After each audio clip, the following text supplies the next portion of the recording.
Hello everybody, welcome again. और आज हम कक्षा 10वीं की गणित में चैप्टर 6 एक्सरसाइज 6.1 इसमें जो दूसरा प्रश्न दिया गया है उसको हल करेंगे। देखिए प्रश्न क्या कहता है, निम्न युग्मों के दो भिन्न भिन्न उदाहरण दीजिए। अब क्या क्या, सबसे पहला है समरूप आकृतियाँ। तो ऐसी आकृतियाँ जो आपस में समरूप होती हैं, इनके दो दो उदाहरण आपको देना है। तो पहला जो उदाहरण हमने लिया है वृत्त का लिया है।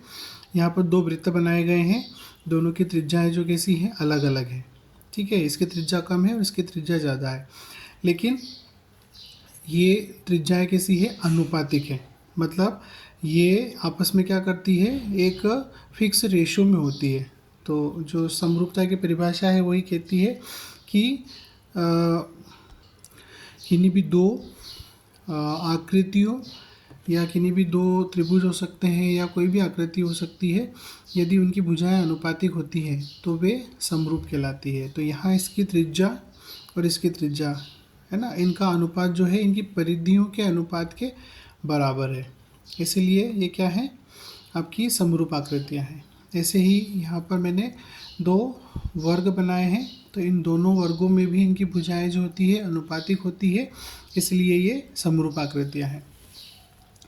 ऐसे ही दूसरा उदाहरण, ऐसी आकृतियाँ जो समरूप नहीं है। ठीक है, जैसे यहाँ दो त्रिभुज बनाए हैं, एक है समकोण त्रिभुज, एक है समबाहु त्रिभुज। अब ये दोनों हैं त्रिभुज, लेकिन इनकी जो भुजाएं हैं, संगत भुजाएं, वो अनुपातिक नहीं है, इसलिए समरूप नहीं है। और ऐसे ही यहाँ पर एक वर्ग और एक आयत बनाया गया है।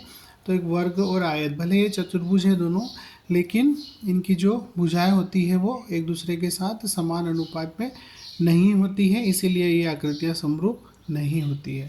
ठीक है, तो आशा करता आपको समझ आया होगा। Thanks for watching.